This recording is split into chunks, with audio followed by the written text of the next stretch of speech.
नमस्कार साथियों। Test 17/3/2021 first question है, अंतरिम सरकार 1946 में मुस्लिम लीग के सदस्य भी शामिल थे। निम्नलिखित में से कौन सदस्य मुस्लिम लीग से संबद्ध नहीं था? अब ध्यान दीजिएगा। 2 सितंबर 1946 ईस्वी में जब जवाहरलाल नेहरू के नेतृत्व में अंतरिम मंत्रिमंडल बैठा था, उस वक्त मुस्लिम लीग इसमें शामिल नहीं हुए थे क्योंकि मुस्लिम को मांग था क्या? पाकिस्तान। फिर बाद में अक्टूबर 1946 ईस्वी में मुस्लिम लीग जो शामिल हुआ था उसमें सदस्य 5 को शामिल हुआ था। पहला था लियाकत अली, तो लियाकत अली वित्त मंत्री थे। आई चुंदरीगर ये वाणिज्य मंत्री थे। अब्दुल रब नस्तर ये डाक मंत्री थे। गजाफर अली खान ये स्वास्थ्य मंत्री थे।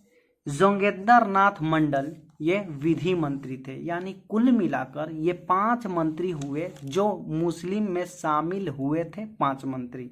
और आपके क्वेश्चन में पूछा इनमें से कौन नहीं है, आपका क्वेश्चन में पूछा नहीं है तो जोगेंद्र नाथ मंडल था, लियाकत अली भी था और गजाफर अली खान भी था। इसलिए आपका option number D is the right answer, ये सही हो जाएगा। अगला क्वेश्चन है सर कि साम्यवाद के जनक भारत में कौन जाने जाते हैं? तो साम्यवाद के जनक के बात कीजिएगा तो एम.एन. राय जाने जाते हैं। क्वेश्चन है सर कि संविधान की प्रस्तावना दीर्घकालिक सपनों का विचार निम्न में से कथन किसका है? तो ये प्रस्तावना जब आप पढ़ेंगे तो प्रस्तावना को ही आत्मा कहा जाता है। और इसके पश्चात अगर आप बात करते हैं तो प्रस्तावना को कुंजी कहा जाता है और दर्पण भी कहा जाता है। जवाहरलाल नेहरू ने जब 13 दिसंबर को प्रस्तावना को उद्देशिका प्रस्ताव किए, जो कि जाके बाद में 22 जनवरी 1947 ईस्वी में लागू किया गया। उसी वक्त ये कहा गया था, कौन कहे थे? सरदार अल्लादी कृष्ण स्वामी अय्यर ने कहे थे। और कौन कौन बात कहे थे आप बाबू थोड़ा सा आप देख सकते हैं सर कि प्रस्तावना संविधान का सार होता है। प्रस्तावना को संविधान की आत्मा, दर्पण, कुंजी कहा जाता है। सर्वप्रथम अमेरिका ने अपने संविधान में प्रस्तावना को शामिल किया। इसी का अनुकरण करते हुए विश्व के लगभग सभी देशों ने अपने संविधान में प्रस्तावना को शामिल किया गया। इस संदर्भ में भारत में प्रस्तावना को अपने संविधान में भी शामिल कर दिया गया है।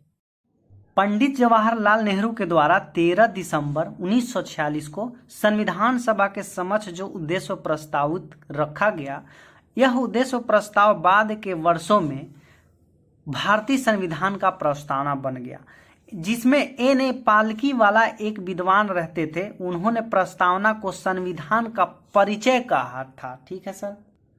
और अगर बात करते हैं तो दीर्घकालीन सपनों का विचार निम्न में से कौन कहा था? तो सरदार अल्लादी कृष्ण स्वामी था। निम्नलिखित राज्यों में निर्माण का सही अवरोही क्रम बताइए। अगर सबसे पहले बात कीजिएगा तो राजस्थान, ऑप्शन नंबर डी आपका सही होगा। देखिए, राजस्थान की स्थापना की बात कीजिएगा तो राजस्थान की स्थापना 1949 ईस्वी में किया गया था। और महाराष्ट्र की अगर बात कीजिएगा तो 1960 ईस्वी में स्थापना किया गया था। और हरियाणा की बात कीजिएगा तो ये इसने 1966, हरियाणा को यहाँ लिखते हैं 1966 ईस्वी में किया गया था। और एक और छूट गया जो आपका गुजरात है, जो कि गुजरात है, तो गुजरात का भी स्थापना 1960 ईस्वी में किया गया था।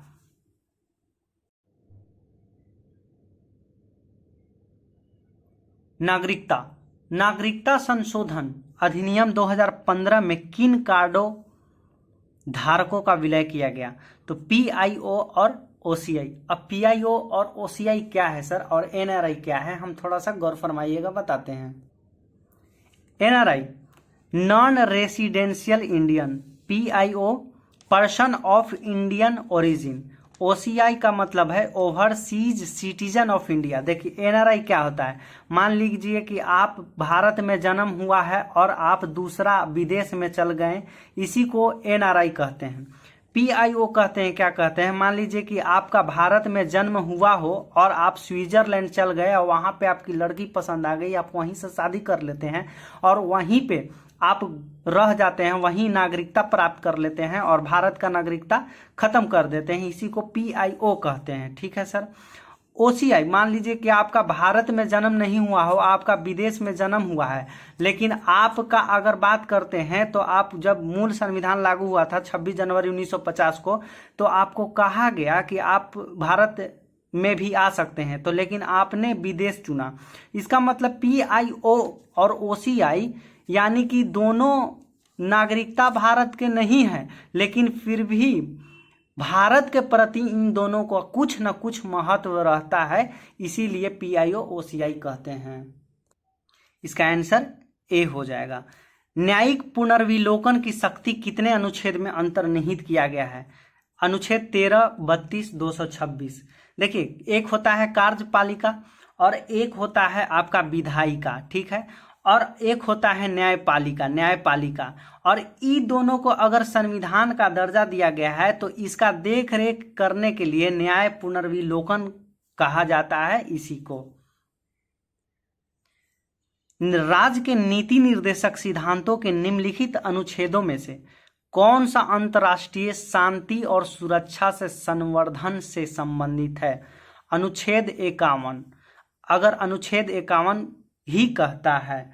अगर बात करते हैं 48 के क, अब ये क्या कहता है भाई, तो 48 के क कहता है कि वन्यों का संरक्षण, वन का संरक्षण से संबंधित मिलता है।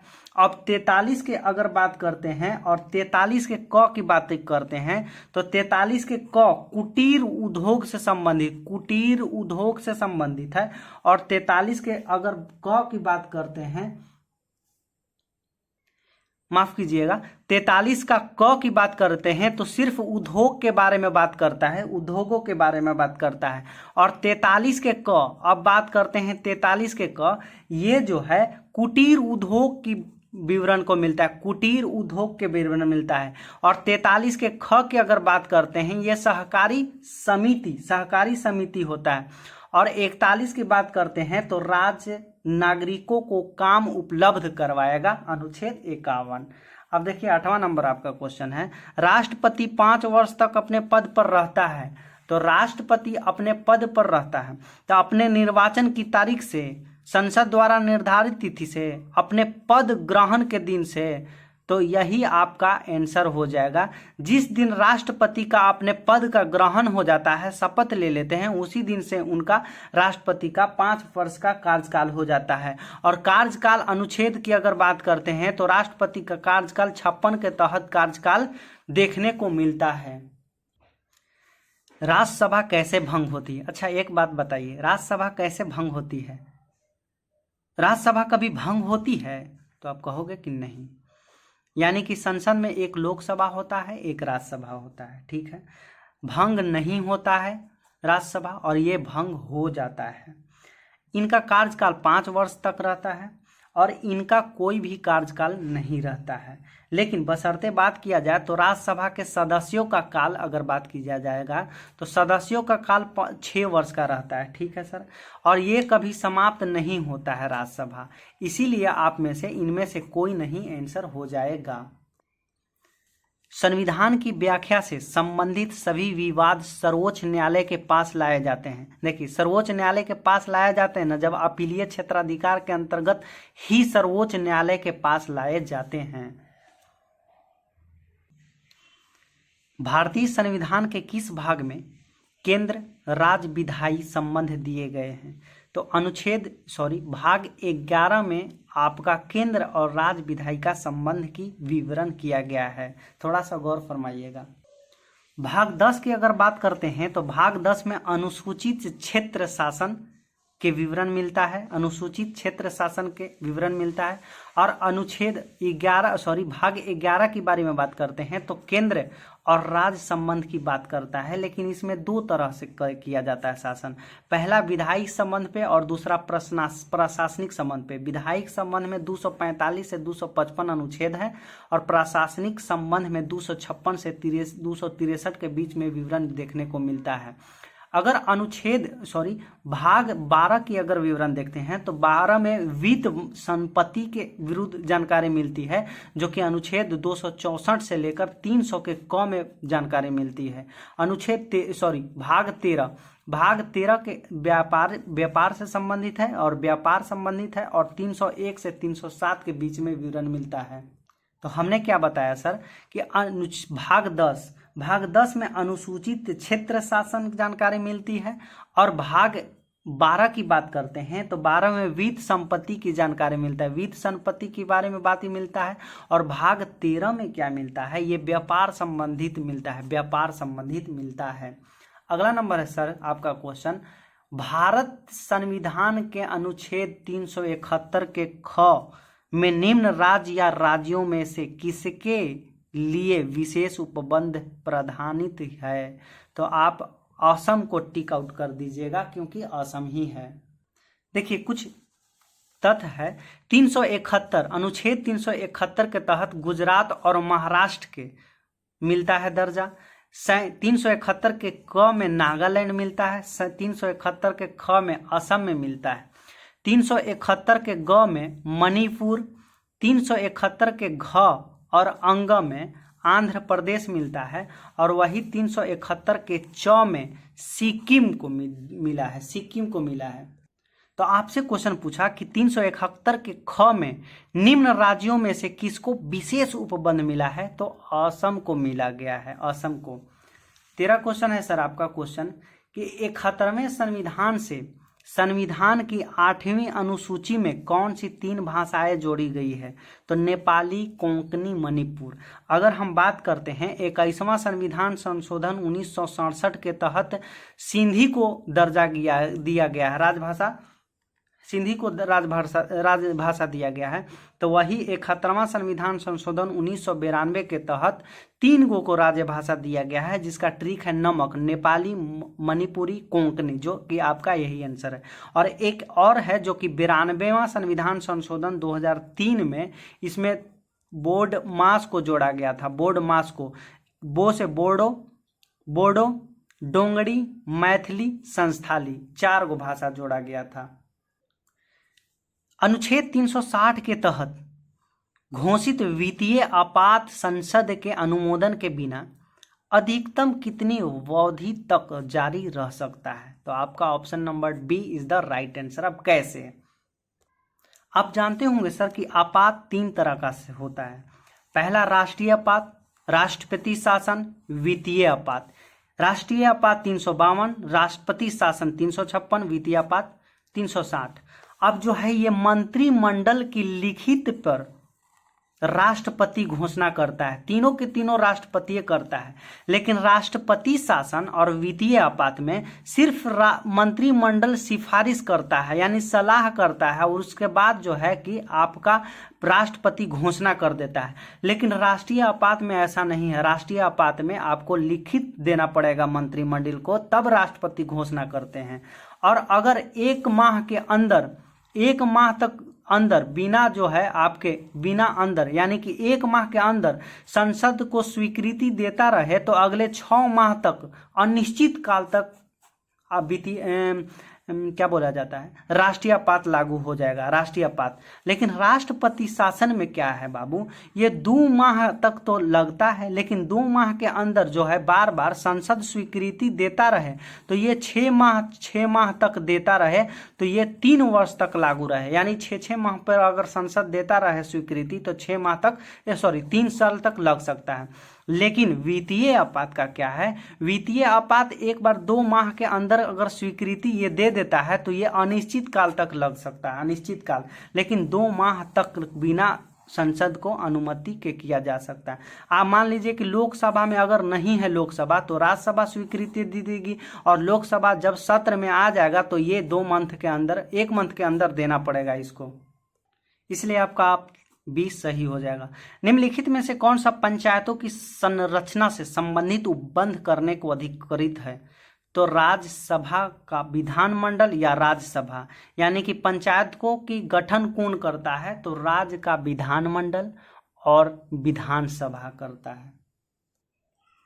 वित्त आयोग का गठन किया जाता है, तो वित्त आयोग का गठन हर एक 5 वर्ष पे होता है। अभी तक के 15 वित्त आयोग हो चुके हैं, जो कि वर्तमान में NK सिंह वित्त आयोग हैं। ठीक है सर। पुदुचेरी का क्षेत्र विभाजित पाया जाता है, तो पुदुचेरी का क्षेत्र तमिलनाडु, केरल और आंध्र प्रदेश से होकर पुदुचेरी का क्षेत्र विभाजित हो गया है। अगला नंबर है सर, कौन सा राज्य उत्तर पूर्वी राज्यों की 7 वाहनों का भाग नहीं है?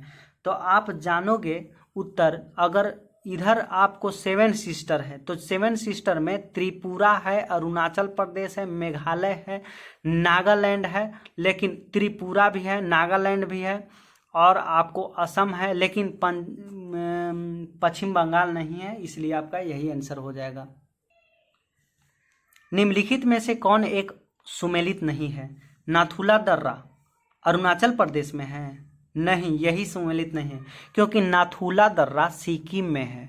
लिपुलेख दर्रा उत्तराखंड में है, माना दर्रा उत्तराखंड में है, रोहतांग दर्रा हिमाचल प्रदेश में, सिपकिला दर्रा हिमाचल प्रदेश में, पालघाट केरल में। सही है। अगला नंबर है सर कि उत्तर भारत में उप हिमालय क्षेत्र के सहारे फैले समतल मैदान को क्या कहा जाता है? इसको भाबर कहा जाता है। भाबर। नदियों की लंबाई के अवरोही क्रम में गोदावरी, महानदी, नर्मदा, ताप्ती का सही अनुक्रम बताइए। देखिए ऑप्शन नंबर बी देख लीजिए। गोदावरी नदी कुल किलोमीटर 1465 किलोमीटर है, नर्मदा नदी का 1312 किलोमीटर है, महानदी 815 किलोमीटर है, ताप्ती नदी 724 किलोमीटर है, और आपका यही आंसर हो जाएगा। अगला क्वेश्चन है सर कि निम्नलिखित कथनों पर कौन सा एक सही नहीं है? ठीक है। महानदी का उद्भव छत्तीसगढ़ के पठार से होती है, बिल्कुल सही है। गोदावरी नदी का उद्भव महाराष्ट्र में होता है, हाँ होता है। कावेरी नदी का उद्भव आंध्र प्रदेश में होता है, नहीं आंध्र प्रदेश नहीं, कर्नाटक में होता है। कहाँ होता है बाबू? कर्नाटक में होता है, यही गलत है, तो आपका ऑप्शन नंबर सी सही हो जाएगा। ताप्ती नदी का उद्भव मध्य प्रदेश में, सही है। अगला क्वेश्चन है कि सूर्य के गिर्द एक परिमण के लिए निम्न में से कौन सा एक ग्रह अधिकतम समय लेता है? तो बृहस्पति जो है अधिकतम समय लेता है। बृहस्पति जो है अधिकतम समय लेता है। का कोर के आंतरिक भाग का निर्माण होता है, तो कोर का आंतरिक भाग आयरन तथा निकेल निर्माण होता है। B A is the right answer. अगर बात करते हैं क्वेश्चन में, वास्को डी गामा ने द्वितीय बार भारत की यात्रा कब की? तो पहली बार यात्रा 1498 में की, दूसरी बार यात्रा 1502 में की, और तीसरी बार 1524 इसमें की। यानी कि 3 बार वास्को डी गामा भारत यात्रा किया था, तो द्वितीय में 1502 इज द राइट आंसर। कप्तान हॉकिंस अपने देश वापस चला गया, देखिए तो कप्तान हॉकिंस जो थे जेम्स प्रथम के समकालीन में थे। 1608 ईस्वी में इसने भारत आया और जहांगीर के दरबार में गया, और जहांगीर के दरबार में जाकर फारसी में बात की, और फारसी से प्रभावित हो गए जहांगीर। इसीलिए जहांगीर ने कप्तान हॉकिंस को इंग्लिश खान की उपाधि दे दी, और व्यापार संबंधित गया था हॉकिंस कहाँ? जहांगीर के दरबार में। तो जहांगीर ये है, मान लीजिए जहांगीर, तो जहांगीर ने व्यापार से कुछ उतना अच्छा रिस्पॉन्स नहीं दिया हॉकिंस को, तो ये हॉकिंस ने 1611 ईस्वी में अपना देश चला गया, और मुगल दरबार में प्रथम पेश होने वाला कैप्टन हॉकिंस माने अंग्रेज यही था, पहले ही बार आया था अंग्रेज। 1759 में मीर जाफर ने अंग्रेजों के विरुद्ध सहायता लेना चाही थी, आप जानते होंगे सर कि 1757 में प्लासी का युद्ध हुआ, दो भाग में बट गया, पहला बंगाल और दूसरा कंपनी में बट गया था। बंगाल की हार हो गई, कंपनी को जीत हो गई। तो रॉबर्ट क्लाइव ने मीर जाफर को बंगाल का नवाब बना दिया, और बंगाल का नवाब बना दिया तो जाफर ने खूब रॉबर्ट क्लाइव को पैसा देने लगा, तो खुश हो गया। फिर बाद में जाफर ने पैसा नहीं दिया रॉबर्ट क्लाइव को, अंग्रेजी सरकार को, कंपनी को, तो इसे को गुस्सा आ गया। और जब गुस्सा आ गया तो कहा कि ठीक है, जाफर ने डच के साथ अंग्रेजी कंपनी से लड़ना स्टार्ट कर दिया था, और लड़ना स्टार्ट कर दिया था तो अंग्रेजी कंपनी जो है पहले ही डचों को पराजित कर दिया, और इसका मतलब है कि 1759 ईस्वी में मीर जाफर ने डचों को सहारा लिया था। अगला नंबर है सर, अंग्रेज और वर्मा के बीच यान्दूब की संधि कब हुआ था? देखिए, 3 गो बर्मा का युद्ध हुआ था, आंग्ल बर्मा युद्ध हुआ था। पहला की अगर बात करते हैं तो 1824 से 1826 ईस्वी में हुआ था। दूसरा की बात करते हैं तो 1851-52 में हुआ था। तीसरा आंग्ल बर्मा युद्ध 1885 के संरक्षण में हुआ था। लेकिन जब 1824 से 26 ईस्वी तक चला तो इसका जो है यान्दूब की संधि में खत्म हुआ था। यान्दूब की संधि में खत्म, यहाँ देखा गया यान्दूब की संधि में समाप्त हो गया था, और यान्दूब की संधि 30 जनवरी 1826 ईस्वी को समाप्त किया गया था। थियोसॉफिकल सोसाइटी की स्थापना 1875 ईस्वी में कहाँ की गई थी? अमेरिका में किया गया था। किसने कहा कि बहादुर शाह जफर के बाद मुगलों को बादशाह के स्थान पर केवल शहजादा कहलाएंगे? लॉर्ड कैनिंग ने कहा था। Lord Canning. जब 1833 ईस्वी में राजा राममोहन राय का निधन हो गया, तब ब्राह्मण समाज का नेतृत्व किसने संभाला था? आप जानते होंगे 1833 ईस्वी में ब्रिस्टल नामक एक जगह के स्थान पर राजा राममोहन राय का निधन हो गया। तब आपको देवेंद्र नाथ टैगोर ब्राह्मण समाज का नेतृत्व संभाल रहे थे। अप्रैल 1936 ईस्वी में कांग्रेस के लखनऊ सत्र में अखिल भारतीय किसान सभा की स्थापना हुई थी। तो उस समय निम्नलिखित में से कौन सा इसका प्रथम अध्यक्ष था? तो स्वामी सहजानंद अखिल भारतीय किसान सभा की अध्यक्ष बने थे, लेकिन एनजी रंगा महासचिव बने थे। लेकिन आपसे तो प्रथम अध्यक्ष पूछा तो अध्यक्ष स्वामी सहजानंद सरस्वती बने थे। 38 का क्वेश्चन अगर बात करते हैं, 38 का क्वेश्चन, भारत की विदेश नीति को जन्मदाता जवाहरलाल नेहरू ने दिया था। संविधान के किस अनुच्छेद में विदेश नीति का समावेश किया गया है? तो अनुच्छेद डी यानी कि 51। अगर 50 के बारे में अगर आपको जानना है तो कार्यपालिका न्यायपालिका से पृथक्करण के संबंध में मिलता है। तारवे रामायण की रचना कौन किया? नरहरि ने किया था। सामवेद की रचना किस भाषा में की गई है? संस्कृत भाषा में।